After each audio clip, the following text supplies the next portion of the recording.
Only in West Virginia.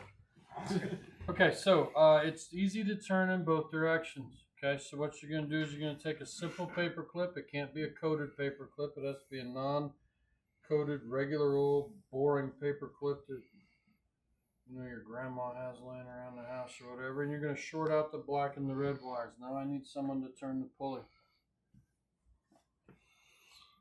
Clockwise or counterclockwise, sir? Yes.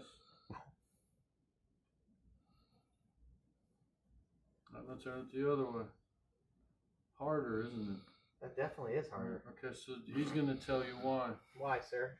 Oh, because you're creating induction, or you're creating electricity. You're creating power. You've turned this into a generator. Spin it from the other side. DC That's generator. cool. Alternator Oh, generator. That's about the same resistance. Way. Yeah. Way, dude. Anyway, you're creating That's really power. cool. The problem is when you're creating power, you're shoving the power into other power, and you're basically deadheading it. You're putting all even and opposite voltages on it. Okay, so even though you check this thing with a voltmeter or an ohm meter in this place, because they're not actually checking volts, they're checking ohms, you should always take your paper clip and you should always check this in both directions. Believe it or not, I have had motors where it passes all the checks, and you can turn it in one direction and it's really hard, but you turn it in the other direction and it spins just like this. And even though it passes all the checks, there is something wrong with the internals in the motor because it didn't spin hard in both directions. Now, the other thing is you can check this motor with it still being in the balancer, right? So if you have this thing in the balancer, you haven't taken anything off, you've taken the top off, you've unplugged this from the DC drive, you're just going to, you're going to do all your check. And by then, there's a pulley, right? And then you're trying to turn the actual spindle, which is on a pulley, which has a force multiplier. So it's actually even harder to turn the pulley because it's at this point you're overdriving because you have a big pulley and a little pulley over here. So every time you try to turn it, it's actually even harder to turn the actual spindle, okay? So now your paper clip is now a diagnostic tool. So now your office supplies are diagnostic tools because all you're doing is you're taking a paper clip, which seems innocuous, and turning it into a very important test. Okay? All right. I know, right? Just like me. Thankfully, the print shop has some. Where's the DC drive board out of this particular unit? On the desk over there. All right, I would love to have the DC drive here. That's the DAQ board. I'll take the DC drive board. No, there's this one right here. Oh, I didn't take the DC drive board out. That's all right. Somebody give me a DC drive board. That one's fine. It's not the right one, but it'll work. I'll take it. Okay. The DC drive board. The DC drive board is going to tell you that it only makes 240 volts. No, it doesn't say 240 volts. Input, continuous 8 horsepower peak. Armature, 0 to 240 volts. Okay. So I just read to you that it makes 240 volts DC. I'm going to tell you that for some reason that sticker's not right, because when I go over to the brainy guys over in Balancer Garage, they're going to tell you that this is a 380 volt DC drive motor. Okay. Either way, if it's 240 or 380, this thing makes 8 amps. At 240 volts DC and 8 amps, it will still unalive you. And we don't want that to happen. Well, maybe depends if you keep doing dumb things like that. But because of that, we will never ask you to measure anything on this board. We will never ask you to measure ohms. We will never ask you to check voltage coming out of the board. So the only way to know that you have a bad board is you have to make sure 100% you have a good motor, right? Because the board gives the voltage to the motor. If I can't check the board, I have to be able to check the motor 100%. If the motor checks out and it still doesn't spin, then unless you're not getting a signal wire, you have a bad drive board. Okay? So again, the lab's never going to ask you because we don't want you to have something slip and then you're arc welding onto here, or you're actually. You ever watch some people take a? I love people who do this with the leads, and they take the leads and they decide they're going to hold the lead way down here, and they're actually holding the lead rather than. That's why they put the little bulbous thing on here to keep the dumb people alive. But some people will hold the leads to try to get it to where they're going, right? At that point, you're just touching 8 amps and 240 or 380 volts. That's really not bad. So again, I'm sorry. Maybe check the fuses on it. I don't. So I would take a pick and pull the fuses out and just check the fuses for continuity at that point. But I'm not checking voltage across the fuses, right? And you can't obviously check resistance across the fuses because it'll just backfeed through the whole thing out, and you get like 10 million amps from 20 to 10 million ohms. You'd be like, well, I guess it's good. Again, if you notice, these things are white because they're ceramic. We love our ceramic fuses because they seem to last a long time. The other thing with a good ceramic fuse is, unlike a glass fuse in a car where it's a fast-acting fuse, these are slow-acting fuses. These are what we call slow-blow fuses. It takes a while for them to heat up, really get upset. And it's like your wife. She's got to get proper mad at you before she lets you have it. So same thing with the ceramic fuse. Okay. You ever met my wife? She's a glass fuse. This is She's a pistol. See, these say 400 volts, 560 microfarads. Lovely, and there's 2 of them. So we don't want you touching anything over here. The little black, you can either call it an Oreo cookie or a Thin Mint. That is actually a thermistor. So if the board gets too hot, the thermistor will sacrifice itself and open up, and then the board goes bad. The other reason, if you notice, we put some hot glue on it, because this thermistor here, because it's a balancer and it's vibrating, the Thin Mint will just sit here and flop back and forth until it breaks one of the legs, and then you vaporize the leg, and then you still don't have power on it. Okay, so you got your Thin Mint, which is your thermistor. You got this little cool box right here, which is where I'm going to tell you it takes the voltage and pumps it up to 380. Because I've always heard it's 380. Okay. Does anyone have an older board that actually has colored LEDs? No. That was probably the oldest machine that. Open up the first cabinet right there and look for a board that looks similar to this. That's. Yeah, we got one here. I'm sorry, Brandon. Oh. Jared here had Jared's got one. He was working on East Texas time, so he was walking at 40%. So I had to wait for him to get over there. Older boards have older boards, a long time ago, it was really hard to make colored LEDs, so it was easier to make a white LED and put a little Noid light guy over it to make red or green. We still have LEDs on the board, but now we know how to make colored LEDs. So now this LED is either red or green depending on the actual LED. We don't have to have a white LED with a cover over it. Okay. Okay. The other thing, this board is green. This board is blue. If you notice on here at the end of the LEDs, there are trouble codes on it. If you notice here on the end of the fuses, there are trouble codes on it. We will. You have to go back to 1983 when you put your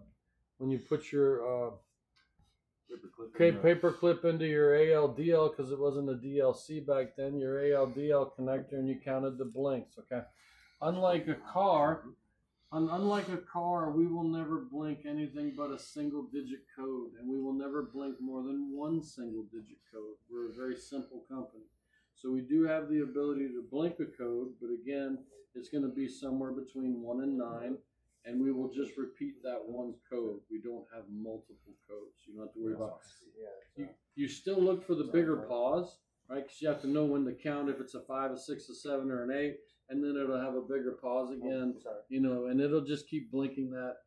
Unfortunately, we don't have history codes. So if someone unplugs it from the wall, the code goes away.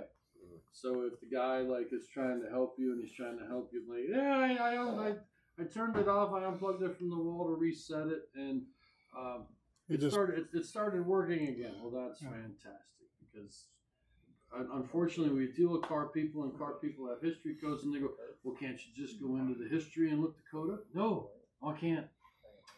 I'm good. The biggest ones you have to worry about on that, one of them said breaking something, the 6 or a 7. Is that a 6 or a 7? Number 8. That's an 8 on that one. There's break T out and break error. Okay, what's break T out? Is that 6? 7. 7. Okay, break timeout. That's a 7. What's a break timeout on the blue board? I have break error as number 7, and that's all. Okay.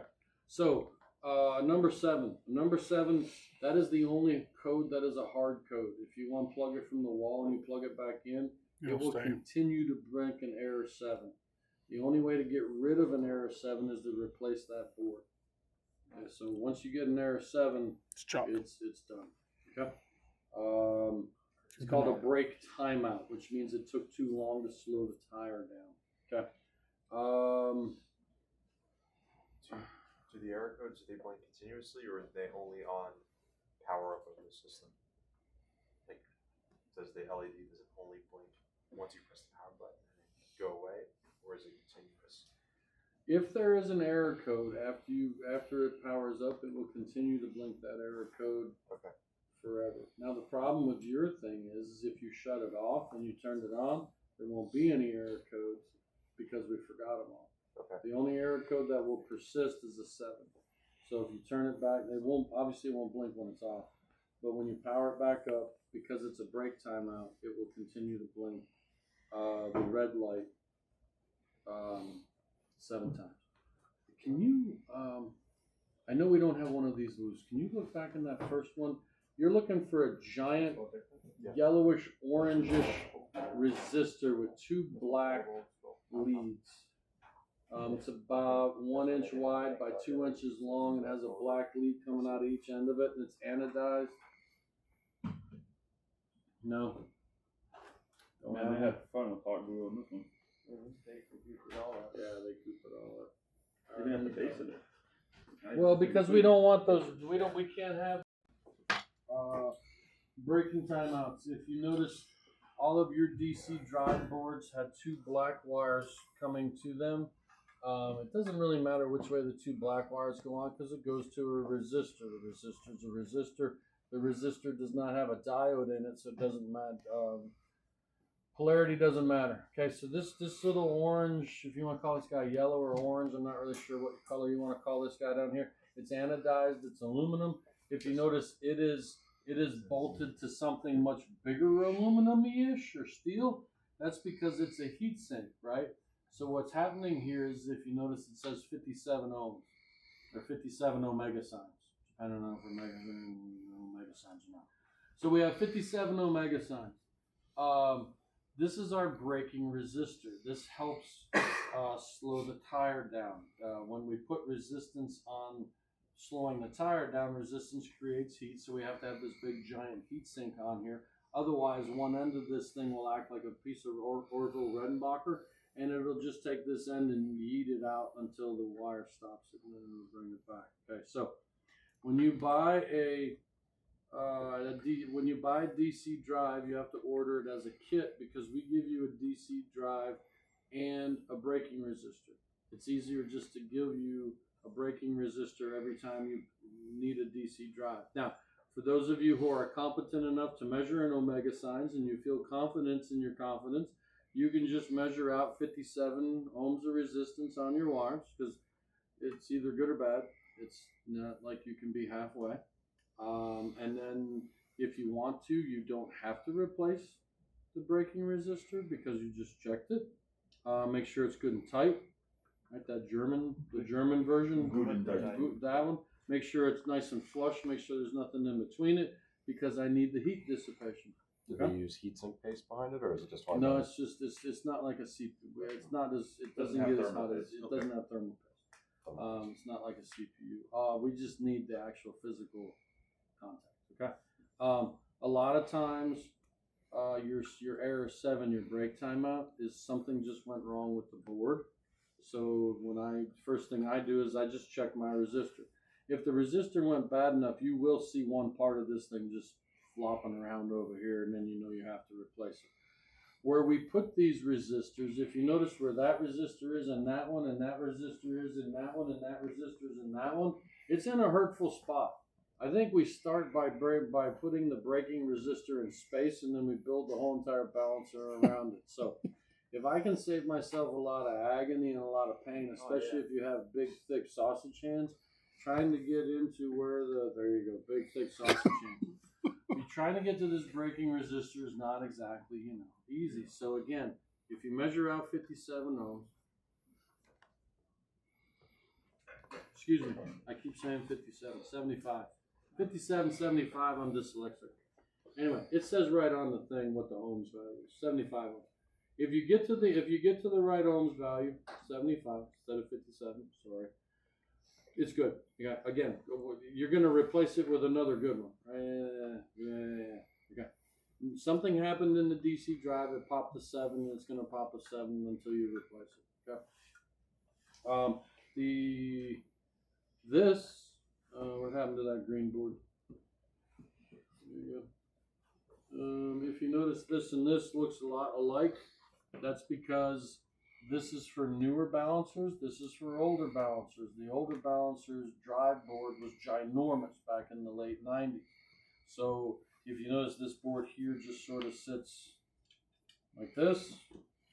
And that's because that board just sort of sits there like that. So if you want to order in a whole kit, to have a kit on the truck in case you have really old balancers still, because some of you are going to have really old balancers, depending on the rurality. I made that word up on the fly. Depends on how rural your area is. If you're in town, they probably don't have a lot of older balancers. But if you have more cows than cell phone towers, odds are you're going to have some older balancers. Okay. If you order the whole entire kit, you will get a box. Okay. Now you can take the board out of the box. Like if you have a newer balancer and you need a DC drive, you can just steal the board out of here and then just order in a DC drive, and then you can have a good working box again. Okay. We went from this to this. But you can retrofit the older machines with the new kit. Yes. So, and we'll go over the history of DC drives here in a minute. But yeah, so this stops at generation 2. Once you get to generation 3, we just use the boards. Okay. The other thing, the blue one. So we make green boards and blue boards. I particularly don't like the blue boards. I don't think the blue boards is good. They just don't seem to work as well. There is no way for you to call and ask to get a green board. You're going to get whatever we decided to pick up that day and send to you. Okay. If you do get a blue board, you sort of sigh a little bit and you put it in anyway and you go about your business. Okay. I don't know, we just had 2 different manufacturers. Okay. While we're talking about boards, this board here has not a dip switch but a shorting bar, and it has 3 pins. There are no instructions on this board. This board, however, has a shorting bar, but at least it has instructions on it. And it says pins 1 and 2 is old and pins 2 and 3 are new.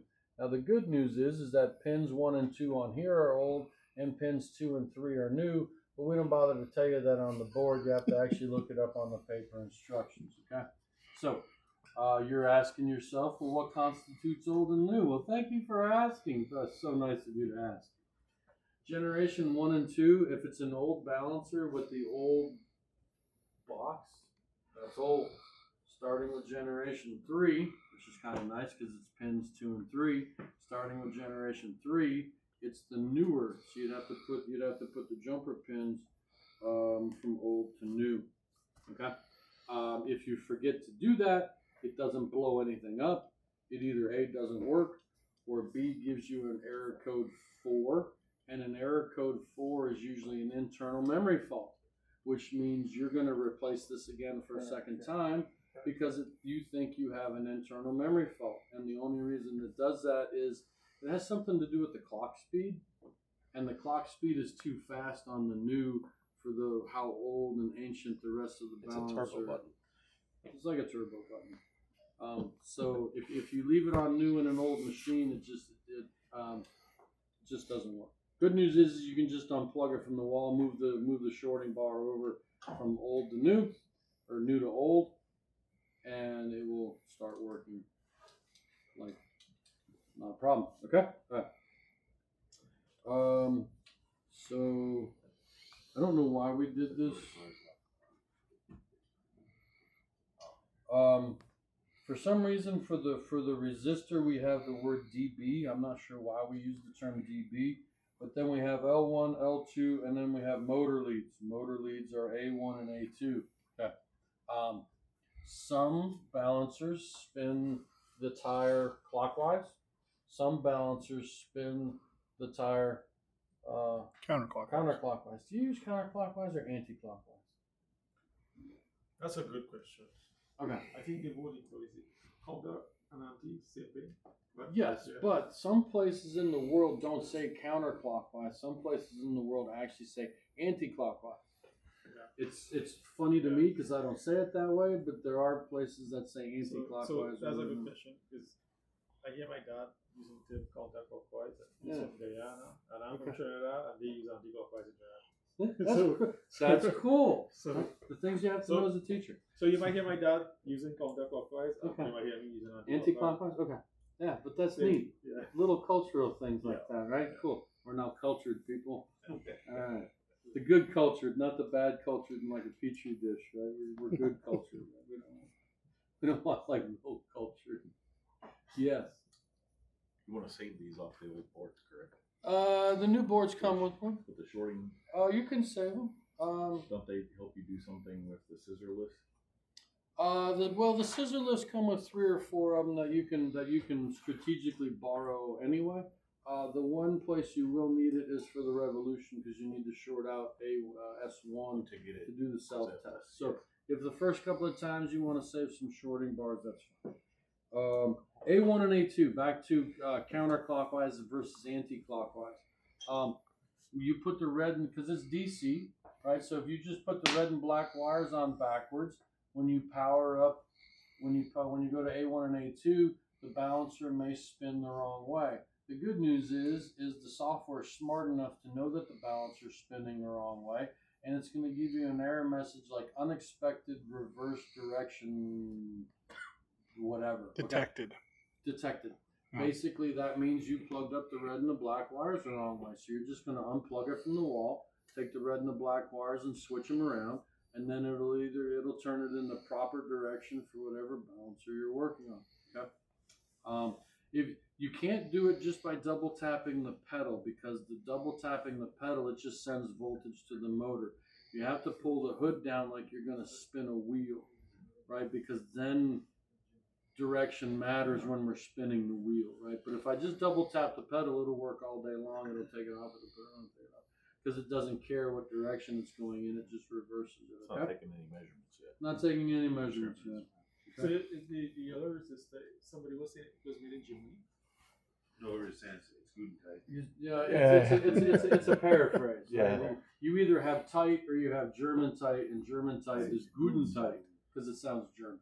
Yeah. Right, so, So when you put the old, twist the old forearm a couple of notches.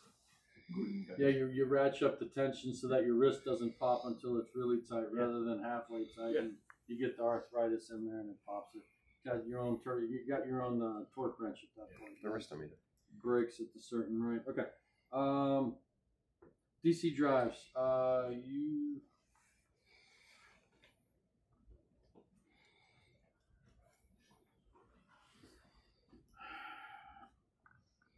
Okay. You have to be careful with the drives. This drive here will fit in any. This drive here will fit and work in any of the balancers. This drive will not work in a Road Force Elite. The Road Force Elite has a different part number for the DC drive. Speaking of a turbo button, the DC drive in an actual Road Force Elite has what's called turbo mode. Okay, because when we went to the Road Force Elite, we were told we had to make this balancer X amount of percentages faster than the old one. So when we're doing a straight track measurement, it spins this way and then it has to stop and then it has to start spinning the other way. Well, the old DC drives, it would slowly spin up. So what we did is we gave this turbo, well, not this one, we gave that one turbo mode so that it can get up to 300 RPM faster so that we can measure tire pull going in the opposite direction. And that saves us like a second and a half, which equates to 5% faster floor to floor time, so that we can say this balancer is X percentage faster than the old one, and we can meet the goals set forth by us by our owners and our vice presidents. So, technically, you can use a turbo mode one in anything. It's just these guys won't use the turbo mode. But when it's in a Road Force Elite, the software knows it's a Road Force Elite, so it's going to try to use the turbo mode. If you have a older DC drive that doesn't have it, you're just going to get an error code. Okay, but it is a different part number. So- It looks nearly the same. Well, then why would they continue to make those boards if that one's backwards compatible? Because we're engineering. Okay. Fair enough. I mean, you think it would save money, right? Instead of Well, continuing to you'd- produce a board you'd that have only thought, works. We'll have to look up the price on it and just Yeah. see if it's like egregiously more expensive, like the spindles. But I if it just- is, I'm sorry, if it is comparable in price, it would make sense just to stock the one. Yeah. The one, because it'd be backwards compatible for every other. Yeah. Now I'm interested. Makes a lot of sense. Instead of having two different boards on the Right. truck, just one. Lighter inventory. Tell you what, we'll look up that DC drive for the Elite and see what kind of. We'll go into price lookup and we'll hit more info and we'll see what it says because it'll spell it out. We'll spell it out there for us. Okay. What else? Talked about resistance. Talked about boards. We need to break out the boards and talk about. Well, you guys need to. I guess you guys need to see them just to need to see them. So this one's yours. This one's. Belongs in Put the this one cabinet. back in the first cabinet. I need to. So if you go down and bend down just a hair, that drawer there. Okay, I'll put that one back on the upper left. Grab the really big DC drive on the right hand side of that board. It looks like a parking lot to an airport. It's about a foot long, 6 inches, 8 inches wide, 2 inches tall. Yeah, that one. There you go. I'll take that one. That's kind of important. So, this is our original DC drive, which is why we still have to have the box because of the mounting holes. Right. So on the old balancers, we had really spread out mounting holes, and again, back in 1997. Electronics was a lot bigger. We didn't know about microcircuitry, and we did, but it was tragically expensive. So this is what a DC drive looked like back in the day. We have 2.5 braking resistors because we still had to get the 75 ohms, but I don't know if we decided that more air was better to cool it off or whatever. We have the giant heat sink on the back side of it. We have once again we have big capacitors. We have a big.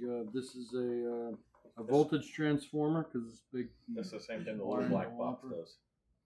Yeah, the little black box does this now, right? And then here's just a giant heat sink. This thing, I was gonna say, with a 3-legged transistor on it, right? So we're trying to keep this. Whatever this transistor is doing is getting hot because it's attached to this giant heat sink right here. We still have the same ribbon cable. If you noticed, all of the DC boards have the same ribbon cable connector because we have to be able to backfill orders, okay? This one had some Noid lights on it. We don't have to worry about the Noid lights. And then this is where your motor drive would get plugged into. Okay? Look at all the wrong boards that thing has to have on. Oh, I know, right? There's just crazy amounts of stuff on that bad boy right there. Processing power of calculator. Yeah. Maybe, yeah, if you're lucky. And so here, this will make you uneasy. This is a revision S. So someone figure out what letter S is in the alphabet 2021. Something like that, right? So this one that I'm holding had already undergone 21 or 22 revisions just to get to this. And then we finally decided that we couldn't make this anymore. Or this company, the people we bought this from, may have finally gone out of business. Although the board says Hunter on it, so I'm not sure. Evidently, we just decided we could make it smaller, better, like the reverse $6 million man, right? We could make it smaller, better. All right, thank you for that. It's huge. It's heavy. Which that thing, when it let the white smoke out, you really knew it.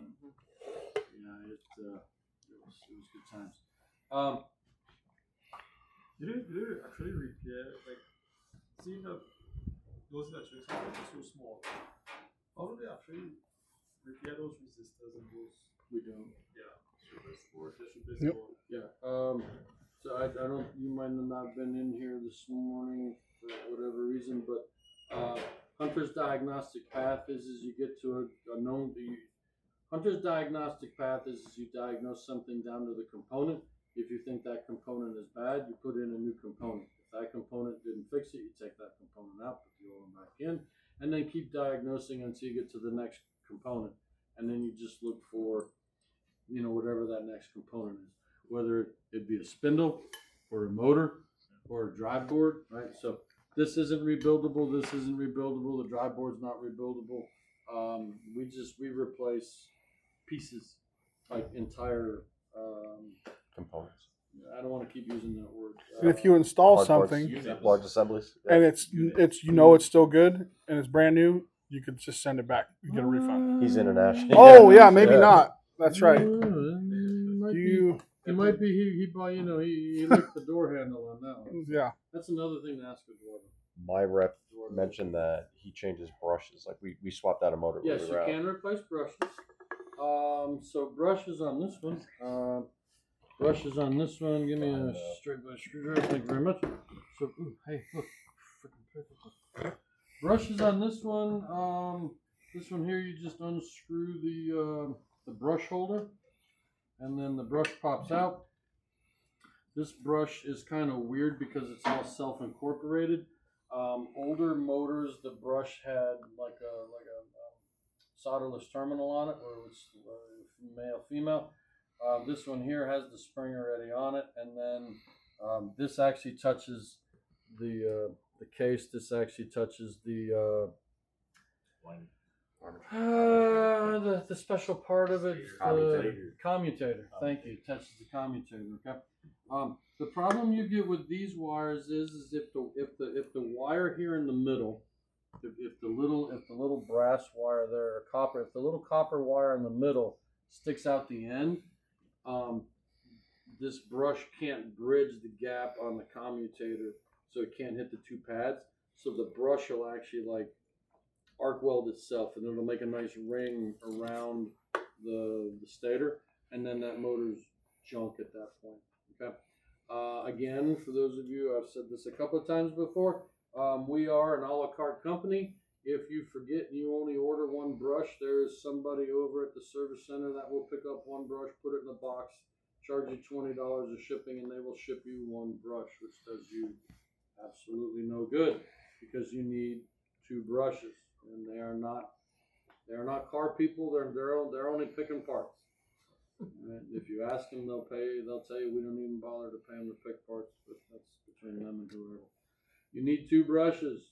Again, if you hit 2 and your finger slips and you order 21, we will send you 21 brushes. Okay, so just be careful how you order your parts. Did you ever carry those on your truck when you were out? All the time. How many would you say you carried in as far as like an inventory of them? Or 21. Are you a fucking smartass?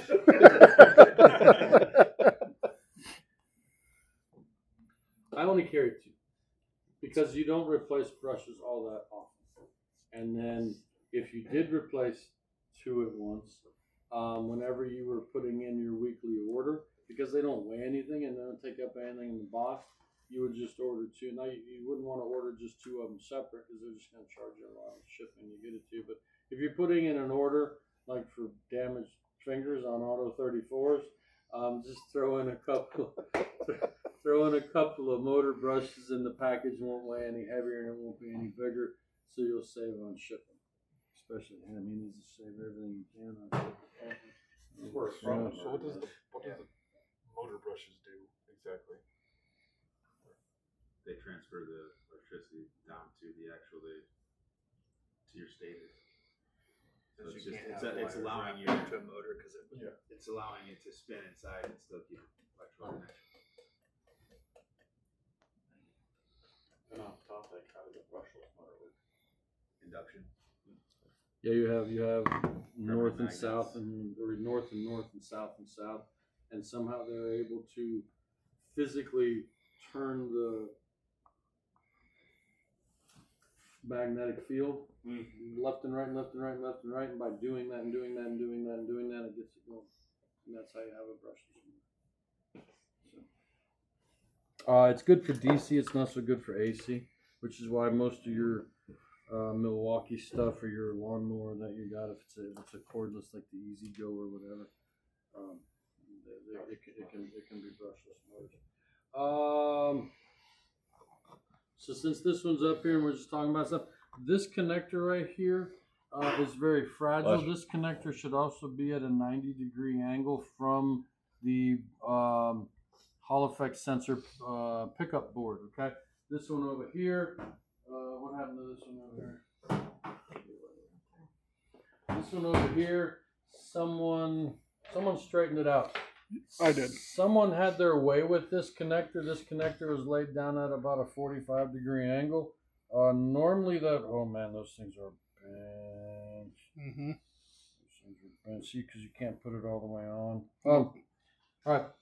You don't want it to look like this. You don't want a gap in your wiring harness. That means somebody before them has bent this. Usually what happens is this happens as you're putting the spindle back on the balancer. When you're putting the spindle back on the balancer, you have to have the spindle and you have to push the spindle all the way to the back, and you have to rotate the spindle up a little bit so you can plug in that connector. Being an engineering company, we give you a very gracious hole that's about 1.5 times bigger than the connector. Could we have made the hole bigger? Yes. But since we're an engineering company, we expect everyone to take as much time as we did to replace the spindle and make sure that the connector's in the hole and not either on this side of the hole or that side of the hole, and just jam the thing in there and then bolt it up.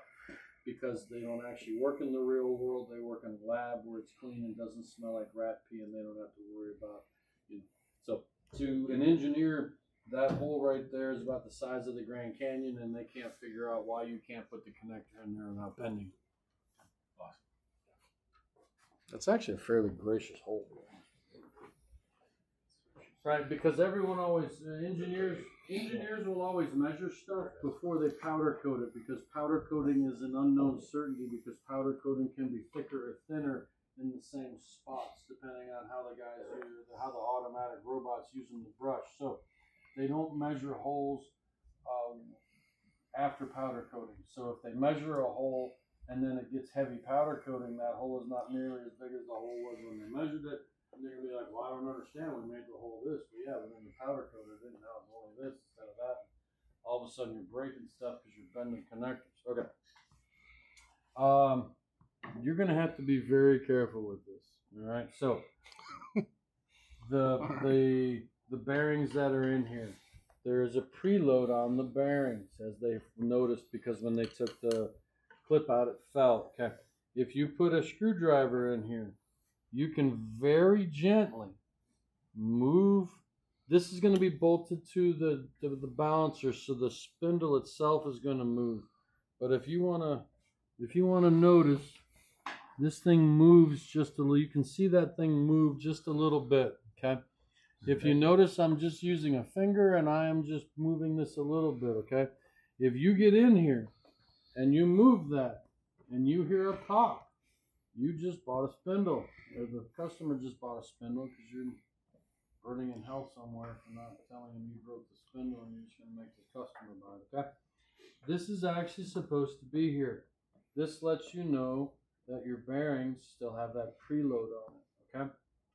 If you're just balancing tires, we won't notice that preload is gone. But when you road force tires, because you're putting an outside pressure on the wheel, you're going to get all sorts of weird problems. Like you'll get centering error checks, you'll get chasing weight problems, or you're going to get really erratic actual road force numbers. Like one time you'll get like 6 pounds of road force, and then the next time you do the same tire, you'll get like 25 pounds of road force. It just depends on, because that's it's not centered anymore. The thing's just all flopping all around here. Why would you even bother trying to see if there's play in that? If there's a possibility that you could break the motor or break the spindle, I'm sorry. It's already broken. Well, yeah, you're checking to see if it's already broken. That's all. So Oh. you're checking it to make sure that it's still good. I just don't want to. I'm not trying to break the spindle. Well, so go ahead, just you can feel it. Isn't this play also so that the force transducers? It looks like your spindle's broken now. So you're not actually moving. I know. And it's easier. So there you go. You can see it move maybe a 1/16 of an inch. The other thing is you can actually feel it like push through it, and then you can feel it hit the stop. Okay. Yeah. Is there just some kind of slippage inside with the spring? It's not really slippage. I call it preload. Oh. I'm not Oh, sure okay. how they managed to preload it, but they managed to preload it in a way that it gives a little bit of left, right. And what? I wish I knew how. Because again, I think I've seen the inside of those once, and that's because the model shop decided they were gonna like cut it in half. I And- don't have that cut away. I wish I had that cut away. If you hear that popping, what is it?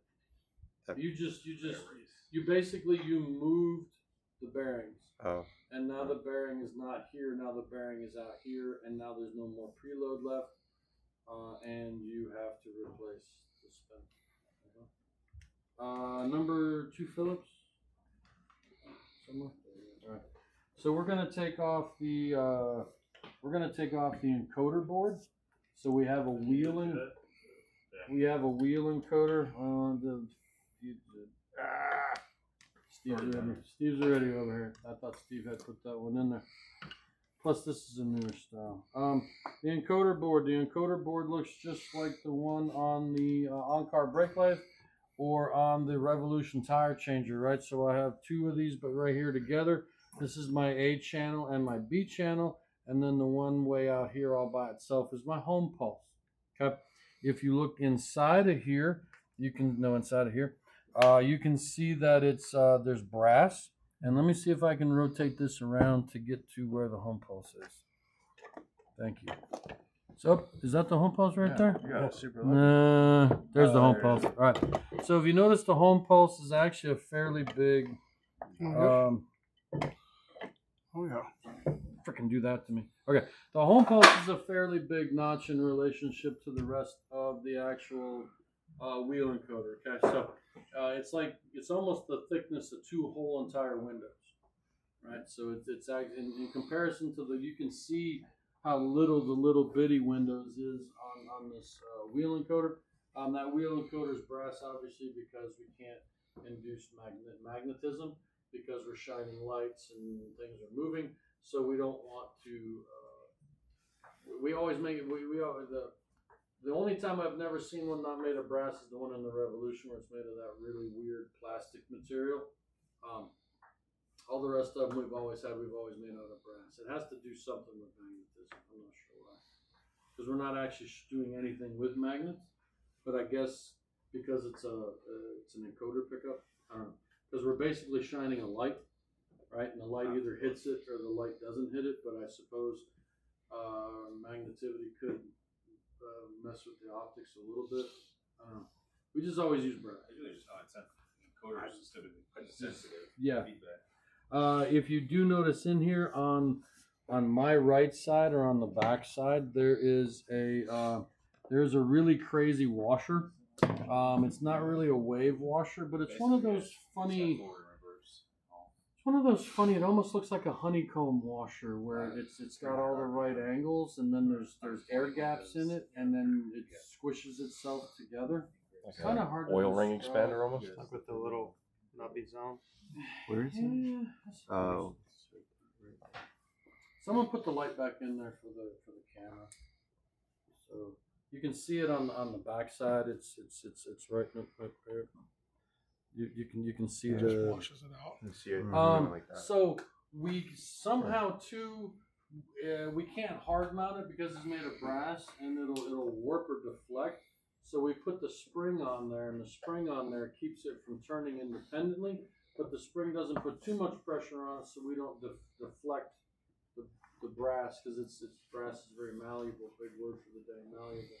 So we don't want to deform the brass because we need to keep it running straight. We don't want to over tighten it, but we can't have it slip. So we just use spring pressure on it. Usually it keeps it in place. Okay. Everyone seemed to figure out the trick on the pulley. The pulleys are tapered, right? So after you took the bolt out, all you had to do was tap on the pulley, and the pulley will resonate at a different harmonic frequency than the spindle, and then the pulley just falls right off. Okay. These are also only put on. These are only put on. You know, you have your pinky out and you just barely tighten the bolt. In the field, you're going to want at least 2 ugga duggas out of your cordless impact gun to make sure that it stays on. It only needs to be 20 or 25 foot-pounds because again, it's a tapered fit. But at 25 foot-pounds, that tapered fit is on there for life. So normally, what I do is, you know, if you have an actual hammer or you're using your crescent wrench as a hammer. You literally just have to, so if this is on the motor, you're just going to like tap it and then tap it as you spin it. And then as you tap and you spin and you tap and you spin, again, this is vibrating, that's vibrating, and it will literally vibrate itself off of each other. Okay? You don't have to hit it. You can hit it like me. You don't have to hit it like you. Right? It's just a little tappy tap. Okay. It doesn't take a lot to tappy tap. You'd be surprised. Okay. That bolt was a 15/16 bolt. For those of you metric people, you probably grab for 24 millimeter and goes, hey, it's 24 millimeter. It's actually 15/16 because it's made here in the good old US of A. So, standard bolt. What else are we going to talk about? Micro switches. So we have what's called a saddle and a little micro switch. If you look up in the parts drawing, you can buy this micro switch independent of the saddle. However, we use the world's strongest glue to hold this micro switch in, and by the time you get the micro switch out, you have destroyed the saddle. So just keep one of these on the truck. This is the old design. This is the old taper. The newer taper is shorter and more pronounced. You cannot use an old hose in a new saddle, and you cannot use an old saddle on a new hose. So if you when you take the hose off, look at your tapers and figure out if they're the same or not. If they're not, it won't push on the little switch. Okay. I am 95% positive, just like everything else we do, we use the 2 outer pins for the switch, not the middle one and the top. We use the top and the bottom. It should be a normally open switch, and then we close it. Normally closed and then we open it. Doesn't matter. It goes from one state to the other. Okay. However, the state matters. I just can't say what the state is. Okay. I know on a Revolution tire changer, it goes from a 0 to a 1. When the hose is back home, number 46 on that chart says something about inflation holster. And 1 usually means that it's on and 0 means it's off. So 0 is open when it's closed. We'll go with that. Okay. So we're going to say that this is a normally open, and when you slide this in, it actually closes it and makes the continuity. Okay. You can hear it. Carry a whole saddle with you. Okay. And a hose. And at least a hose. I have one question. I hear you say that. I've heard you say a number of times that Honda is an engineering company, right? Oh, is there a difference between Honda, the other guys who make tire equipment? Make tire equipment. So, because I've heard you say that Honda is an engineering company. Huh? But then there are other manufacturers that make tires. Well, we are also a manufacturing company. So we manufacture what we engineer. So we're an engineering company first because we have to come up with our own design and our own concepts. And then once we get a concept, there's a secret development lab across the street. We develop it to get it to user acceptance testing. We go through alpha testing, beta testing, and then after we do once we get to all that, once we prove to ourselves that it's a workable design, then we'll actually put it into mass production and the plants down in Mississippi will then produce what we normally will have 4, 5, 6 years of R&D in something before we actually bring it to market. So, we probably right now across the street we have somewhere between 40 and 60 engineers, and they're just like they're NASA, like Armageddon, they're just sitting around thinking stuff up. And then we have a backup team thinking of stuff that they didn't think of. And then we have a third team that has to fix everything that the first 2 teams thought of, but it didn't work right. So then we have the product improvement team to make sure that, so we're engineering company first, production company second. I'm sorry, what is, which car manufacturer is an engineering company that do not like to be called a car manufacturer? Porsche. Bro, I have no idea. Honda. They don't So, want to be called a I car company? I actually learned that They're in so many different from industries, Nissan. I learned it from Nissan ex-CEO who they lock up and throw in jail and so on. He said that Honda was not a lot. Honda is actually an engineering company. They are actually, they have a lot of. And now they're actually, I used to go to they're the actually North Carolina changing plant. to an innovation company. Well, because they make generators, Yeah. they make side by sides. Well, Make, yeah, What about look- Mitsubishi? I was gonna say, look at Yamaha. yeah, Yamaha yeah, makes yeah. wave runners, Pianos, trumpets, pianos. guitars. It's one of the Sorry. first site in North Yeah. Carolina. They do have a huge engineering plant. So Also, Honda doesn't like to be called a car Yeah, company. they're building their own. Engineering company. Did you hear that from him Disrespect them if you call before or after he got snuck out in a suitcase? So I guess every car that they make, right, was really heavily engineered for perfection rather than designed for perfection. Okay. Pininfarina is a design company. Right. But Honda, they don't like to be called a design company. They don't really design; they just make cars They that designed work. that Prologue, it's not doing too well. Say Just make cars that work, you know. Not doing too well. It did. Electric This cars. is this? This is us. This is you? Yeah. Great. I don't like people who cheat. They've already hit the ground, so. Have they? You put them in already? So early models here, the 9702 and the 9712. The spindle itself is tapped for the bolts, so you don't have to worry about where you put the spindle. Okay, everything past Exactly there what we were talking that about. has this really interesting, weird, I don't know what you want to call it, housing.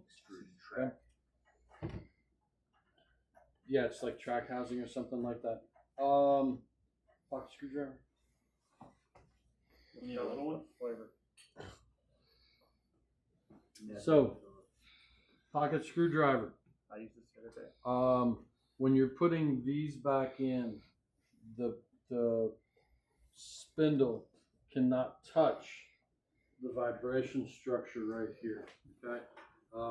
What happens right here at the end of the screwdriver?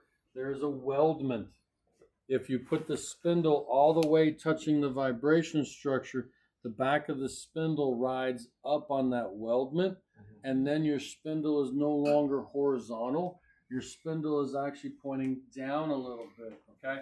So the trick with the pocket screwdriver is you take the pocket screwdriver right here to where it goes from flat to nearly round, and you put the pocket screwdriver right here between the vibration structure and the back of the spindle, okay? And if you have that much of a gap between the actual spindle and the vibration structure, you have forced the spindle out far enough that the spindle misses that weldment, and then the spindle is actually horizontal and not tilted down. Okay. The other way you'll know that you have the spindle incorrectly, I don't know if it was true when you guys took these off, but the belt should track in the middle of the pulley. If the belt is too far one way or too far the other way, you know that you have your spindle either too far out or too far in. I'm not really worried about too far out. I'm worried a lot about too far in because, again, of the weldment.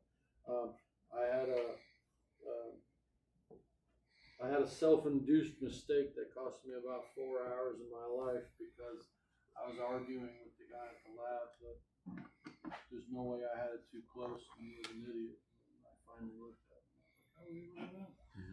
So, one of those mistakes that stay with you. Usually, all my stories are my mistakes. That's how you have to learn to.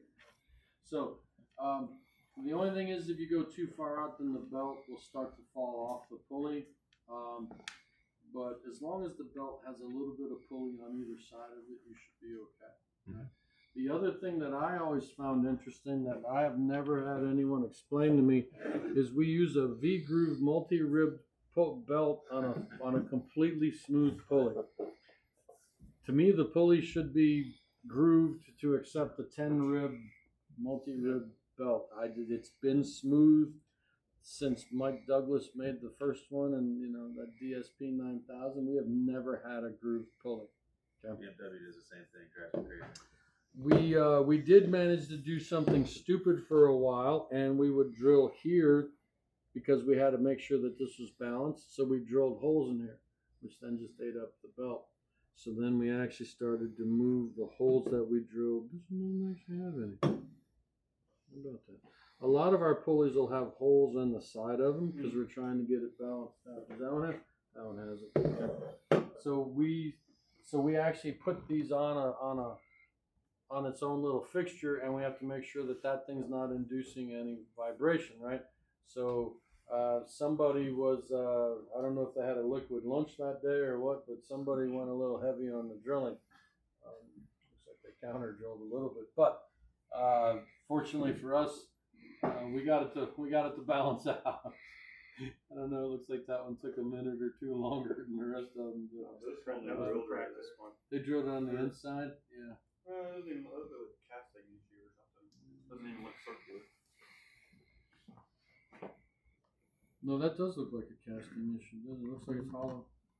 So this one doesn't have any marks either. So some of them have marks, some of them don't. Yeah. Like that one there evidently was really bad and we had to fix it. Let's talk about I wonder if they take it out whenever they in the machine instead of drilling it out. Is that a second microphone? It is. I was gonna hand it to somebody if they wanted to ask a question because in your videos you can't hear what anybody is saying. But I don't really have a good solution to stick this thing on something. We're gonna go with this one, and we're gonna go with this one. This is actually pretty cool. So I have two. This is a 4513. This is a 4513. Oh wait. Oh, it is. Oh, this is cool. Okay. This is okay. So let's do it this way. The part number starts. Both of these part numbers start with 45. 45 means it's a circuit board. The 1379 is the actual part number of the board. This one only has a -1, right? A -1 means we made it. This one has a -1-2. And if you notice, there's a ginormous difference between a -1 and a -1-2. Okay, this is your air pressure sensor. That tells you how much air pressure is in the tire. And if you notice, it's hard mounted to the circuit board. It's soldered to the circuit board. And when this air pressure transducer would go bad, because I would say the word, and now this transducer is bad because I said the word too close to it, you would have to replace the whole entire DAQ board. And our customers were started, I don't know how, but some of our customers were getting really upset that they had to buy a really big board for a really small. So what we finally did is, if you notice, we still have the holes and the pads for where the pressure reducer, because it costs money to redesign it. So rather than redesigning it, we left the design alone. We just told the computer not to put that part on there. And so now, rather than having a surface-mounted air pressure transducer, we have a remote-mounted transducer. Now we just have an extra connector somewhere so that it can connect to the board. So It still gets the data. it still gets the data, it just gets it differently. So be careful. Sometimes, it's like, well, that's the same part number. Technically it is, but technically it isn't. That second dash is very different, okay? The other thing we're doing here, this one here, if you notice, this one here has a big pile of jism on it, okay? That's keeping out the humidity from something that's really sensitive, okay? This has to be circuit board grade quality Silicone. Because if you just get regular tile and bath silicone, it has a pH level. It's actually slightly acidic, and it'll actually burn through the board. So we always have to either have a base or a pH neutral, and then it should be on the other side too, right? So it's actually not on this board. There's just a little bit on there, but this board here, someone put it on nice, right? It's nice and heavy. Okay. We had trouble where the humidity was getting between the IC chip and the board and shorting it out. Now that doesn't cause the board to go bad, it just causes the board to short out. So if you had your wife's hair dryer, you could turn the unit off, blow in nice warm air, get the humidity out of it, and then the thing would boot up and work just fine until the next time it rained. Even if this thing was on, it creates enough heat to keep it out of it. It's when you turn your balancer off at night and then it rains at night and it's like 95 degrees at 95% humidity. We don't have that here. So it took years to convince the people here that that was happening. I guarantee you it was happening. Happens a lot. So they finally acquiesced and started putting on the electronics. Is that all that shiny? Mm-hmm. That's just it's just a different. It's just not as thick. So can you, if you diagnose one to have moisture, you hit it with a heat gun. Can you just add that? You can. And then that. But my problem is, as soon as you take the heat gun away, you're trapping in whatever humidity's in the air. I don't want to trap 80% humidity in the air, right? Where they make these boards in Mississippi, it's air. It's a controlled room, right? I'd rather trap 4% humidity in the air. So, as much I dry it out and let the guy continue to use it. You don't have to worry about that anymore. We seem to have that really locked down. Sometimes boards won't have this anymore because we actually redesigned the board for so that the humidity can't get between the chip and the board. But a while there, we were having we were having troubles with the board. So the good news is they put it on. Okay. This is an actual replaceable IC chip.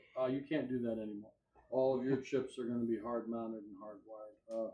At some point, they decided they needed to change the firmware, but this board is ancient in circuitry terms. Okay. The other thing, this one here is nice because it's all surface mounted components.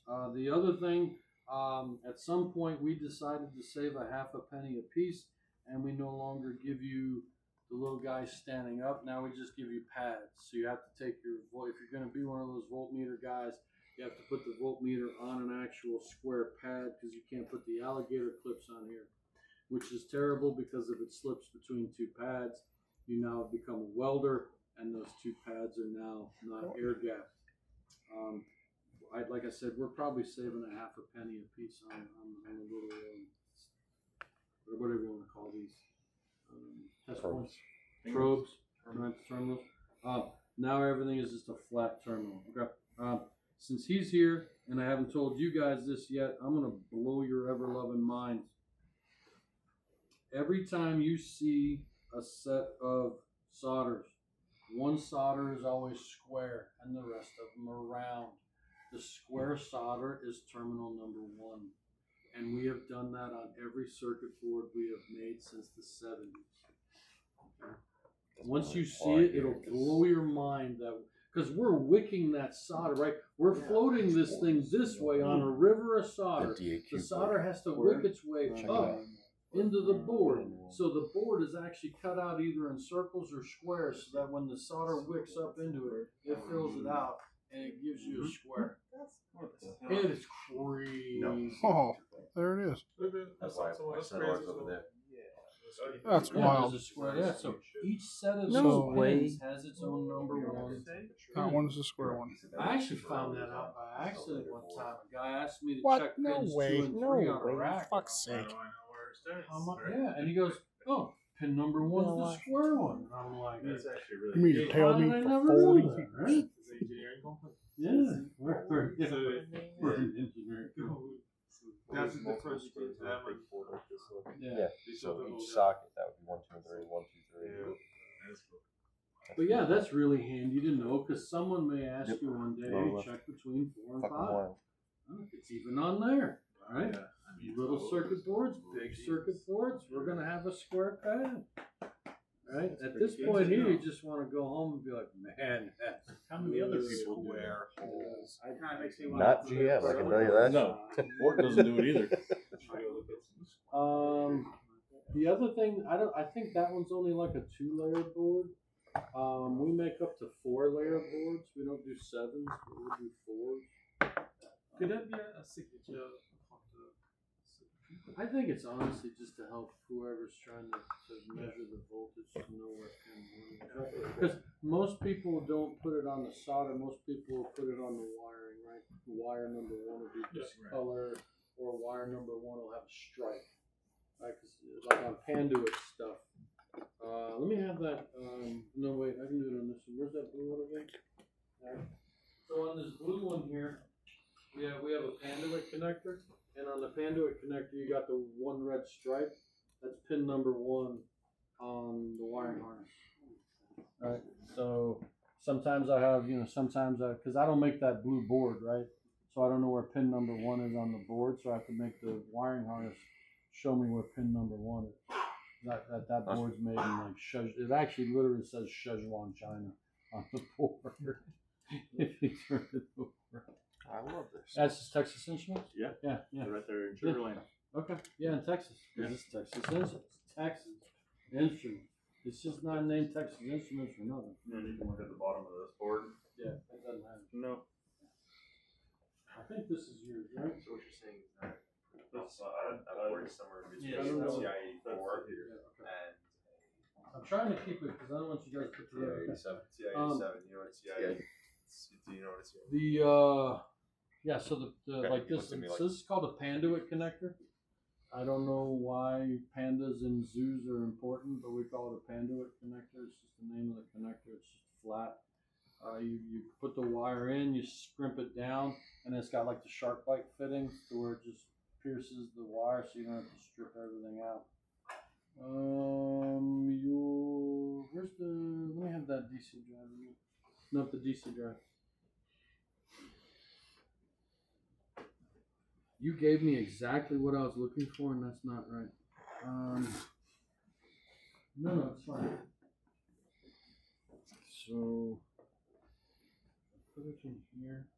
Is that going to fit? That fits. If I turn it around. Okay, this DAQ board is made correctly to where the connector on the ribbon the actual bump out, right? It doesn't allow you. doesn't allow you to go backwards. It doesn't allow you to put it in backwards, okay? This one here you have to put in one direction, just like the boy band, push down, and that pops it on. That DAQ board and that balancer, every single class will put that ribbon in backwards because the DAQ board and that balancer allows you to put this in 2 different directions. I'm not sure. It has to be some type of oversight because when you put this ribbon cable in backwards on the DAQ board and the DC drive board talk to each other. And I believe on the DC drive board, does Era 6 say something about a watchdog? It's a really weird term. Yeah, weird. It says watchdog. None of it doesn't say watchdog on any of the numbers? It says watchdog something. Oh, yeah. Oh yeah, Watchdog Dropout 6. 6, okay. So what happens is this board talks to that board, and we have to establish communication. If this board gets all the way booted up, this board won't actually blink anything. When this board boots all the way up and the conditions are met, this board will turn on the 2 relays to put power to that board. If that board gets power, it looks for a signal wire. And if you don't have this hooked up, or you have it hooked up backwards, or for some reason this thing stopped communicating with that thing, you're going to get I don't know. I guess it's like the Watchman. Is that DC or Mark? DC. DC, okay. it's like the watchman, right? So we're looking out for each other.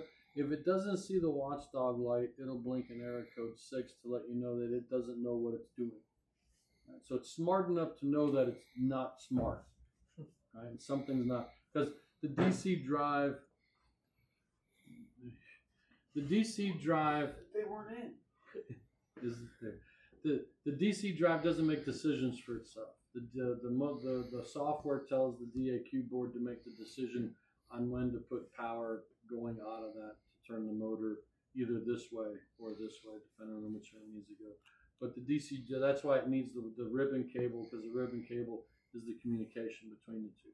And if it doesn't have any communication, then it pops up the error. So, okay, that's yours. Oh, that's why you know. It's a wake up signal from a master. Yeah, that's why it's dumb. But no, it was Yeah. right when you're up here, so I put it back in. A liquid switch. Yeah. On the cabulator. Your board. So That's it's definitely not your board. Communication. This one might be your board. This was your guys'. That's No. ours. We only had one. That's ours. Okay, that's yours. Okay. Well, there it Um, is. So did I. So older DAQ boards had more keys. Newer DAQ boards only have one key. If you notice, it only has one key holder. This is why sometimes you can't put older software in the newer balancer. Older software needs to see more keys. If I put 4.1 in here, it won't work. If I put 6.2 in there, it won't work, because 6.2 is only looking for one key and that has 4. That one's looking for 4 keys and only has 1. There's multiple other reasons why that happens. If you have one of these boards with this little loopy dealy, the loopy dealy is because we went away from those magnetic reed switches to Hall effect sensor. But I still have the pin out here, so I basically have to like short the pins together, right? Because if it sees that the reed switch is open, even though I'm opening and closing the hood, it won't let the balancer spin. So I have to trick the machine into thinking that the hood is down, and then the actual Hall effect sensor plugs into a different part, and then it gives me my actual angle on what I'm doing. Okay, so it looks innocuous. It looks silly, but it's there for a very gigantic reason. Okay. Since this is just a single wire, it's a 37 because it's not a cable, which is a 38. And there's the part number on it. The other thing it tells me on the other reverse side is there are 2 different sets of numbers. One is the operator, and then I think the other one's the shift. So I can actually figure out, like if this was made wrong, they could figure out who made this harness. Okay? And we do that for all our wiring harnesses. So sometimes the lab will ask you to read off the numbers on the back, and then the people in Mississippi will go in and figure it out. One's an employee number. I know one's an employee number. So they just The know other who ones I to, think is they know who the to yell Yeah, at. they walk around with one of those sticks. Yeah, they walk around with a stick. If you notice though, these pads here, they don't actually ground anything, but yet we put a screw in it, and we make these. Yeah, but we make the pads look like they ground, right? They look like they ground, but yet when you, unless of course it's in between the 2 layers of the circuit board that I can't see the trace where it grounds. Because sometimes they'll ask you to go ahead and they'll ask you to float the DAQ board, which means it has to ground somewhere, right? Because if you're having weird electrical problems or weird balancer problems, they'll say, hey, just float the DAQ board for me, which means just pull it off of the heart and just let it sit there in air and see if it gives you the same error. And then we can try to figure out if there's something wrong going on in the board. Okay?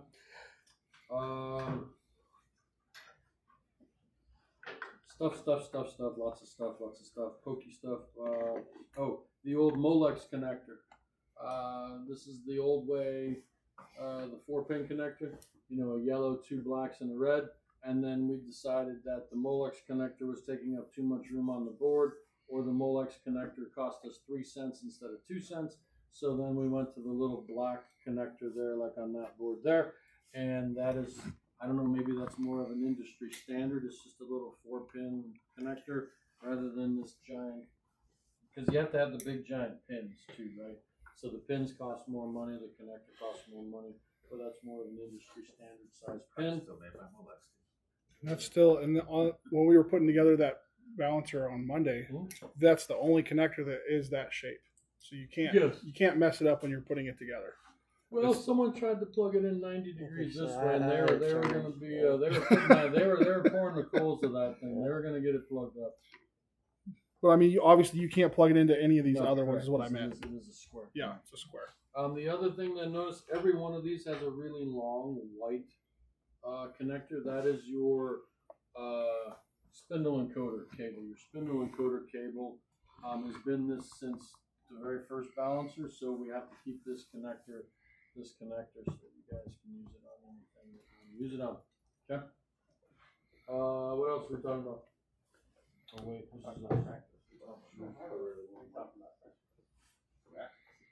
When did they? I don't get that. no, but isn't there? Oh, you know what? You watching this? Oh no, it's right there. That one's a little longer. That one's a little shorter. You still do that. He asked when did they start putting keys on the back of the monitor instead of on the, or is there any correlation? No. So technically, there's like a keys board in there. Yeah, it's on the back. But that's its only function is to be a keys board, right? Yeah, because if you look on the back there, It's got some USBs, keys, and then a couple of good sized wires going through it, but nothing. Yeah, but that's the only thing it does is it houses the keys. Yeah. So we were able to get rid of a whole entire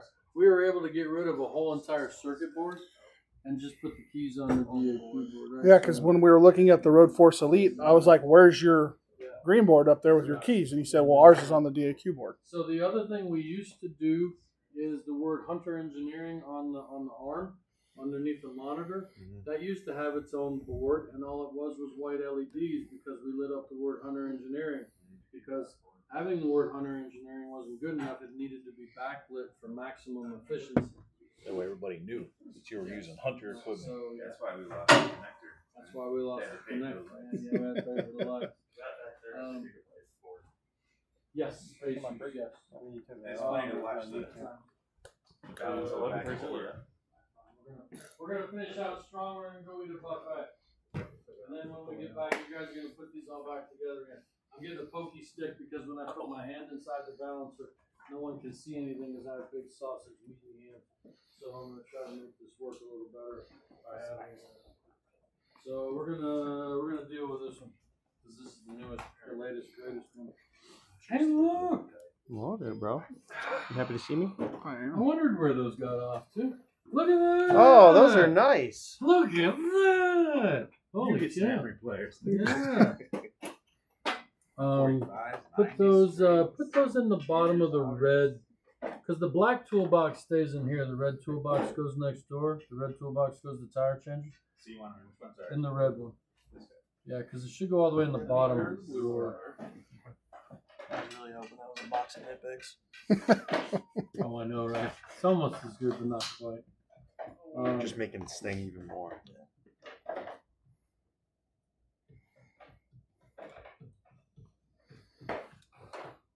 Joshua is taking the Steve route to putting. Well, I was just trying to get the lid to close. So I don't care about it. All right, we're just gonna go to the drawer. Hey, I appreciate that. All right. Yeah, don't put it in that one then. How about that red one? Put it. Does the black one have room in the bottom drawer? As long as it's somewhere in the bottom drawer, because they go in a bottom drawer somewhere. Otherwise, it doesn't have a low point. It's not fitting in this one either. There's a thread chaser in the bottom drawer of the black one. Yeah. Leave it out and we'll figure it out later. But don't leave it down here because it'll be gone for another 8 weeks until I can get it to where it needs to go. All right. Oh, it's a low point or a heavy point. Either way. All right. We're going to start in the. You guys are going to have to get uncomfortably close. Up front here. Up front here at the bottom of my dowel rod is all of my air components, okay? This little guy on the side, this very little solenoid on the side, this is my auto hood solenoid. So this solenoid doesn't exist everywhere in the universe, but it exists on this Earth. What is it, 636? Aren't we Earth 636? Marvel? 636. 636? 616. 616 or 616, not 636. Okay. Anyway, on Earth 616, where you happen to be standing in the multiverse, this little solenoid right here causes the auto hood to go up. Obviously, you still have to lower it, so all we have to do is put air in the cylinder to raise it. Okay. Now, all of these air solenoids right here look familiar. That's because they're the exact same air solenoids in the Revolution tire changer. It's the same block. It's the same everything. They have the same little blue button on them so that you can manually cause them to work. Okay. If you notice this little green board right up here, this little green board and this little holder is the exact same out of the Revolution tire changer. It's just it gets sandwiched between the air solenoids and the actual back part of the balancer. Okay. So pressure transducer, right? Same pressure transducer that's in the Revolution tire changer. Okay. All right. It's just not screwed on anymore. It's held with a zip tie. Well, yeah. Evidently, blue zip ties are equal to Loctite. it's like blue Loctite. Yeah. All right. This guy here is the vibration structure. Okay. If you notice, it's notched out. It's welded to here. It's welded up front. It's got a weldment here, but only this little part of it's actually touching the vibration structure. And then back here, I've got a little bit, but if you notice again, it's notched out. Okay. This is what allows the tire to shimmy and shake the vibration structure so that my force transducers can pick up the imbalance and can work together to give you the numbers on the screen. Give you the wobblement number. To give you the wobblement number, yes. It's the wobbleometer. Ooh, wobbleometer. I like a wobbleometer. This guy right here is called a load cell. Most people know load cells when you go to the trash dump and they weigh you going in and they weigh you going out. This particular load cell, however, works in both directions. If you notice, it looks like a Z. So what we're doing on this Z is we're pushing on the legs of the Z. If we push the legs together, the counts are going, I don't know, up or down. And then when we're pulling the legs of the Z away, the counts are either going up or down accordingly. And that's what's giving me my lateral force number when I'm trying to measure a tire pull. Depending on which way the tire pulls, the legs of this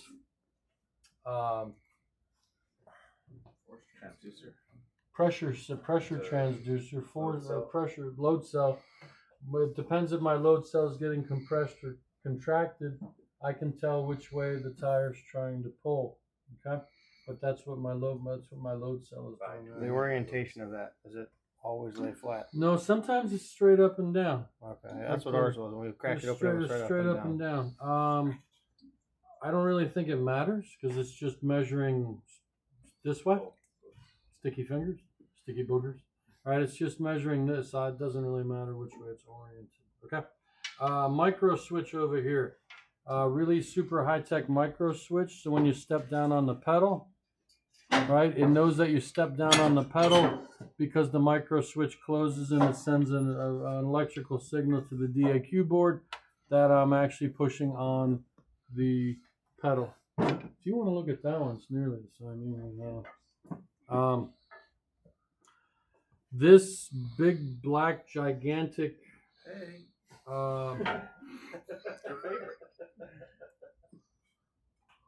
learned something about Jake today. All right. That wasn't me. That was Josh. That was Josh. I thought that was a screwdriver in your pocket.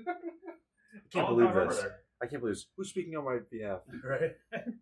That's a screwdriver in your pocket. You did not deny it. This is so unfortunately in the parts diagram, this is called a high clamp brake. We will never ever in front of our customers refer to this thing as a brake. This is called a spindle lock or a spindle clamp. You step on it to lock the spindle in place while you're putting the wheel weights on so that the wheel doesn't auto servo or move, so that you don't put the wheel weights in the right spot. It does have a pad. The pad is held on with Gorilla Glue. If you tell people it's a brake, the balancer stops the tire by, so right, the DC drive has the ability to pulse width modulate voltage, right? So 0%, I don't have voltage on either side of it. 50% means I'm deadheading against each other where I'm holding it so you can put the wheel weights on. If I go 70-30, it's going to spin this way really fast. If I go 70-30, it's going to spin this way real fast. Okay, so the balancer basically stops itself by putting voltage against how it's turning. And that's why we need the braking resistor, because the voltage has to go somewhere. So it goes through the resistor, and that's how we slow the tire down. Okay? It takes 3 to 4 seconds to slow the tire down. You guys work with that one guy where 4 seconds, he could have had lunch and driven home by then. So he's gonna, it's like I know where you guys work. He's gonna use this guy as a brake. The problem is the Gorilla Glue heats up, and then the brake gets shoved down because it's spinning this way. There's not enough clearance between the pulley and the vibration structure, so this brake pad gets firmly wedged in between the pulley and the thing, and then the belt doesn't have enough oomph to spin it in either direction. So then all you have to do is come out here, pop the hood off, spin it in the opposite direction. It'll spit the brake pad out, and then you have to, I always replace the whole entire clamping on, right? I don't carry around Gorilla Glue, right?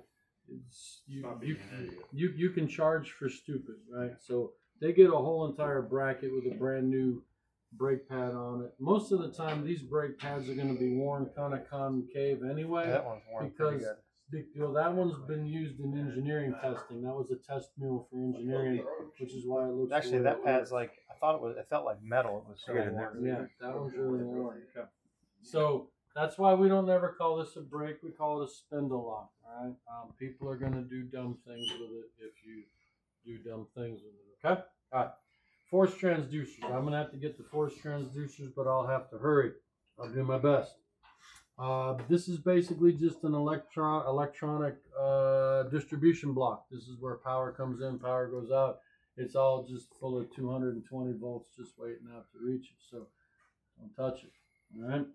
Way over here in the corner is my braking resistor. That's fantastic. This over here is my power switch. If you notice, this one actually has 2 legs going to it. Sometimes, again, we cheat and we only break one leg of power going to the motor, because if you break one power on 220, it's still not going to work. This one here is actually a dual pole, dual throw. Some of our switches are dual pole, single throw. But every once in a while, about once every 10 years, you'll feel the switch won't feel right because the throw is getting real charred, and every once in a while you'll have to actually replace the on-off switch because someone's actually using it, and it'll actually internally break down. Okay, doesn't happen all that often. I have relays right here. I have 2 relays. Okay, there's the urban legend is there's a condition on the 3rd gen balancer, the pogo stick there. It looks like someone the thing's on a pogo stick. There's a condition that somehow the DAQ board can falsify that the hood is down, and it will try to spin the tire at 300 RPM while it's booting up, which is obviously bad. So from the 3rd gen after the 3rd gen, we have these 2 relays in here. And what happens is the program has to boot all the way up. The software has to talk to the DAQ board to make sure that certain parameters are met. So like the hood is up, no one's double tapping the pedal. And then what happens is just like a relay, the DAQ board sends a small voltage signal to tell the relay to turn on or the relay to close.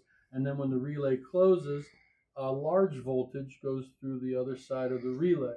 So that way we don't come into the unfortunate circumstance where we're spinning this thing at 300 RPM while someone's taking a joyride that they weren't really ready to take.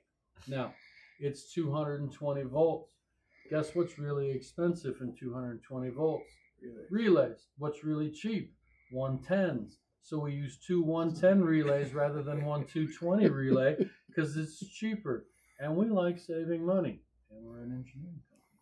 So you have two legs, two relays. It still works, but why spend money where you don't have to? Okay? Mm-hmm. That's what the two relays are for. The relays are what actually sends the power from my distribution block to my two. And again, if you notice, it's European. It's blue and brown, right? So I have a blue and brown. That's my 220. My 220 doesn't get turned on to that DA to the drive board until the DAQ board gives like the all clear signal. Okay. It's like a safety circuit. It's like a safety circuit. Okay. All right. Force transducers. How much time do I have? 10 minutes. 10 minutes. I can do that in 10 minutes. Then you guys can put them back together. Force transducers. Did you take one out over here? You did. Let me have. Is yours a double or a single? This is a double wire. Yes. All right. In that first one there, find me a force transducer that only has one wire coming out of it instead of two. So it's probably an impossible task for you because you don't even know what you're looking for. Yeah, that one. But see how that has two wires coming out of it? You're going to find one or two that only have one wire coming out of it. This thing has been hot glued. I'll take that one. That one's actually not what you're looking for, but I'll take it. So I need one more because this still has two wires coming out. So it's gonna look like everything in your left hand. It just has one wire. Minutes. So we're gonna go through this. You guys are gonna listen to this twice tonight since I'm gonna talk a little faster. I don't want to break that board. I don't know where that board goes, but I don't want it right there. All right.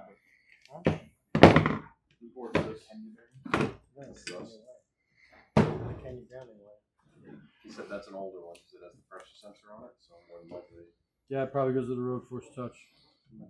Okay, let me have the other two that you had. This one? You want this one? That's okay, I'll use his. Perfect. All right, that's perfect. I'll take this. I'll take that. All right, so 1.5 billion years ago, when the dinosaurs roamed the earth after the Big Bang, we used this type of transducer. So this transducer was used in Gen 1 and Gen 2s and Gen 3s. Okay. If it doesn't have a touch screen, it's going to use an old-timey force transducer. This force transducer is basically just a point load, right? So we took these two things here. It's going to be held in with ceramic ball bearings, because those of you who don't know, ceramic is like impossible to break nearly. That's why they use them on brake rotors and stuff like that. So you're going to have two ceramic ball bearings in here, and the pre-adjustment is you just don't want it all floppy-loppy. Okay, so what happens is, as the vibration structure moves left and right, we can only measure in one direction. We can't really measure out, but we can measure how much it's squeezing in, and that's how we get, hemming and hawing and Elvis booty shaking, and we can figure out what number to give you guys, okay? So these are really old, okay? Yellow, green, and then this one here, I have two yellow greens. Force transducers are always yellow, green, yellow, blue. One is left, one is right, and I forget which is which. That's fine, it's on the sticker. But this is a super old-timey force transducer, okay? When we get back from lunch, I will have to explain ECAL because I have a really cool animated video, and it takes a minute for me to explain it. So I don't want to do that right now. I want to get through the hard parts, okay? So for those of you guys who love to know what's underneath here, because again, you are under no circumstances should you touch either of these nuts. These nuts. Don't touch these nuts. Okay. What happens? These nuts are preloaded. Okay. The preload. This is what's between the nuts. Okay. There's test points, and then more importantly, just like on the